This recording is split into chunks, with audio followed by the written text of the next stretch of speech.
حضرت داؤد علیہ السلام کی قوم کے 70,000 افراد سمندر کے کنارے ایلا نامی بستی میں رہا کرتے تھے۔ ان لوگوں کو اللہ نے ہزاروں نعمتوں سے نوازا تھا، لیکن جب راحت و سکون آیا تو یہ اللہ کے عبادت سے محروم ہو گئے اور اللہ کی مخلوقات پر ظلم کرنے لگے۔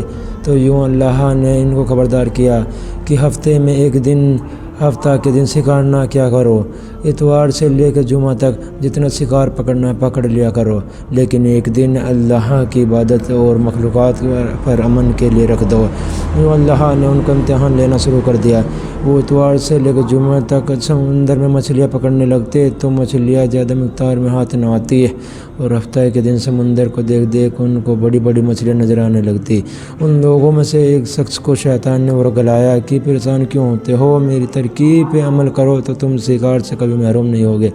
تو بس شیطان کے کہنے پر اس شخص نے ہفتے کے دن کانٹا لگا کر ڈوری کو سمندر میں ڈال دیا تاکہ مچھلی پھنسے، اور شیطان نے کہا اس مچھلی کو تم اتوار کے دن نکالنا، اور یوں ہفتے کی حرمت بھی باقی رہے گی اور تمہارا شکار بھی ہو جائے گا۔ بس شیطان کے بتائے ہوئی ترکیب پہ ہفتے کے دن مچھلی پھنسی رہی اور وہ اتوار کے دن نکالتا اور خوشی سے کھاتا۔ جب آس پاس کے لوگوں نے پوچھا، ان کو بھی ترکیب بتانے لگا، اور یوں اس قوم کے کچھ لوگ ہفتے کے دن مچھلیاں پکڑنے کے لیے جال پھینکتے اور اتوار کے دن نکالتے، اور کچھ نے تو اس سمندر میں سے نالیاں بنا چھوٹے چھوٹے تالاب بنا دیے، گڈھے بنا دیے، تاکہ ہفتے کے دن جیسی مچھلیاں یہاں سے گزرے تو ان تالاب میں پھنس جائے اور ہم اتوار کے دن مچھلیوں کو نکال کے پکا کے کھائیں گے۔ اس گاؤں میں کچھ اللہ کے خاص بندے بھی موجود تھے جو کہنے لگے، اے لوگو، اللہ نے ہفتے کے دن شکار کرنے سے منع کی ہے۔ یہ جو تم جال پھینکتے ہو، یہ چھوٹے چھوٹے تالاب بناتے ہو، ان میں ہفتے کے دن اگر مچھلی پھنستی ہے تو یہ شکار ہفتے کے دن کا ہوا۔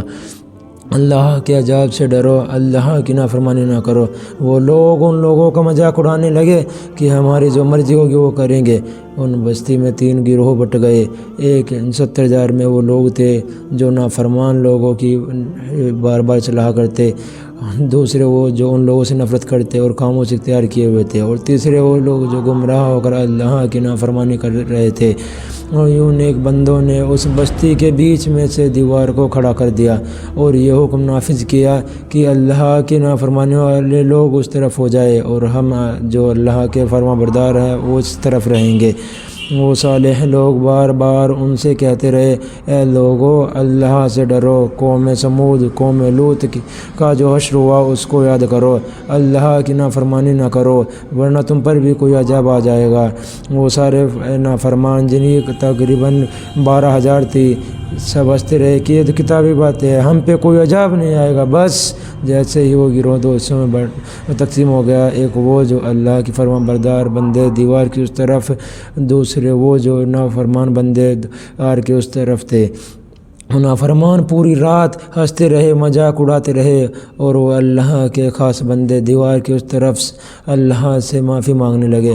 بس جیسے ہی صبح ہوئی، وہ نیک صالح لوگ اٹھے اور انہوں نے محسوس کیا کہ دیوار طرف چڑھ کے دیکھنے لگے تو سارے کے سارے وہ لوگ بندر کی شکل میں تبدیل ہو چکے تھے اور بندروں کی حرکتوں کو انجام دے رہے تھے۔ وہ جو صالح لوگ دیوار کے رشتہ دار تھے، انہوں نے ان بندروں کے کپڑوں سے اپنے رشتہ داروں پر اور چیخ کے رونے لگے، اللہ سے معافی مانگنے لگے، لیکن اللہ کا عذاب جب آتا ہے وہ ہو کے رہتا ہے۔ وہ 12,000 لوگ جو بندر بن چکے تھے، کچھ بھی کھا پی نہیں سک رہے تھے، اور یوں 3 دن بعد وہ اس عذاب میں آ کر پھر نار ہو گئے۔ بے شک اللہ ان بندوں کو پسند نہیں کرتا جو اللہ کے نافرمان ہوں۔